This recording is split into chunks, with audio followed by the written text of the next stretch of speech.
అందరికీ నమస్కారం. Welcome to the filmy fellow. ఊరి పేరు భైరవకోన సినిమా ఒక ఫేక్ సినిమా. మీలో చాలా మందికి ఒక డౌట్ రావచ్చు. అన్ని సినిమాలు ఫేకే కదా అని. యెస్, ఆల్మోస్ట్ ఆల్ అన్ని సినిమాలు ఫిక్షనల్ సినిమాసే. కానీ మనం సినిమా చూస్తున్నంత సేపు ఎంతో కొంత సినిమాతో కనెక్ట్ అయ్యి స్టోరీతో ట్రావెల్ అవ్వటం వల్ల ఇది ఫేక్ ఆర్ అన్‌రియల్ అనే ఒక ఫీలింగ్ ని చాలా తక్కువ సినిమాలు క్రియేట్ చేస్తాయి. ఊరి పేరు భైరవకోన కూడా ఇలాంటి ఒక fake unreal cinema. Cinema beginning నుంచే మనకి ఈ ఫీలింగ్ ని క్రియేట్ చేస్తుంది. ఊరి పేరు భైరవకోన సినిమా డీటెయిల్ రివ్యూలోకి వెళ్లే ముందు ఒక స్మాల్ రిక్వెస్ట్. ఇలాంటి మరిన్ని film reviews, updates and analysis కోసం please do subscribe to the channel The Film Fellow. ఇక ఊరి పేరు భైరవకోన సినిమా డీటెయిల్ రివ్యూలోకి వెళ్తే సినిమా స్టార్టింగ్ సీన్ నుంచే నెగటివ్ మూడ్ తో స్టార్ట్ అవుతుంది. ఆన్ ద వేలో ఎక్కడా కూడా పాజిటివ్ గా కన్వర్ట్ అయ్యే ప్రయత్నం కూడా చేయలేదు. సినిమా ఇంత నెగటివ్ గా అనిపించడానికి one of the most important and main reason visual effects and the direction. ఇక సినిమా స్టోరీ విషయానికి వస్తే ఈ సినిమాలో సందీప్ కిషన్ ఒక స్టంట్ మ్యాన్. కొన్ని అనుకోని పరిస్థితుల వల్ల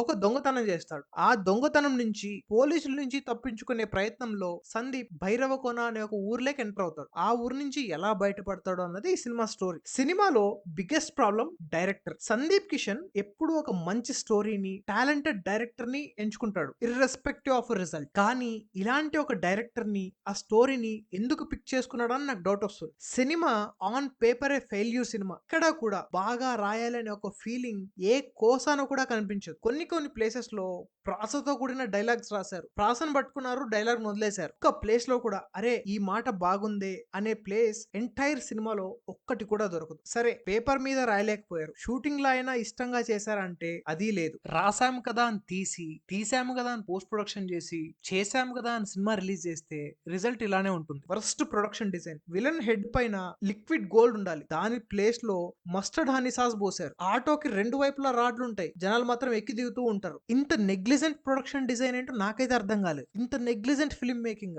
ఇలా చెప్పుకుంటూ పోతే ప్రొడక్షన్ డిజైన్ మిస్టేక్సే కొన్ని వందలు ఉంటాయి. ఇక సినిమాటోగ్రఫీ విషయానికి వస్తే వెరీ పూర్ సినిమాటోగ్రఫీ. ఆ లైటింగ్ ఏంటబ్బా, యాక్టింగ్ చేసే వాళ్ళ ఫేస్ మీద ఏమో లైటింగ్ ఉండదు, యాక్టింగ్ చేయని వాళ్ళ ఫేస్ మీద రిఫ్లెక్టర్స్ వేసి మరీ లైటింగ్ పెట్టారు. ఇక సినిమాలో మనం ఖచ్చితంగా మాట్లాడవలసిన ఒక టాపిక్, ఎందుకంటే ఈ సినిమాలో ఉన్నది, ఈ సినిమాని నాశనం చేసింది కూడా విజువల్ ఎఫెక్ట్స్. ఎంత చిన్న సినిమా అయినా మాక్సిమం విఎఫ్ఎక్స్ ని అవాయిడ్ చేయడానికే ట్రై చేస్తారు. ఎందుకంటే మనం విఎఫ్ఎక్స్ లో షార్ట్స్ ఎంత బాగా డిజైన్ చేసినా అది అన్రియల్ గానే ఉంటది కాబట్టి. కానీ సినిమాలో ఆల్మోస్ట్ ఆల్ ఎవ్రీ ఫ్రేమ్ లో విఎఫ్ఎక్స్ ఉంటుంది. ఉన్న ప్రతి ఫ్రేమ్ వరస్ట్ గా ఉంటుంది. సరే మీది దయ్యాల సినిమా, మంత్రాలు తంత్రాలు విఎఫ్ఎక్స్ అంటే ఓకే. క్లోజ్అప్ లో ఉండే చెట్లు, బ్యాక్గ్రౌండ్ లో ఉండే బ్యాంబూ ట్రీస్ కూడా విఎఫ్ఎక్స్ చేస్తే ఎట్లా? ఇలా చెప్పుకుంటూ పోతే సినిమాలో ఉన్న నెగిటివ్ చెప్పాలంటే నెగిటివ్ మొత్తం అయిపోయేలా ఉంటుంది. ఎంటైర్ సినిమాలో ఏదైనా రెండు ప్లస్ పాయింట్స్ ఉన్నాయంటే ఆ రెండు పాటలు బాగున్నాయి. అవి కూడా వినటానికి మాత్రమే బాగున్నాయి. విజువల్ గా వాటిని కూడా జడగొట్టారు. వీటితో పాటు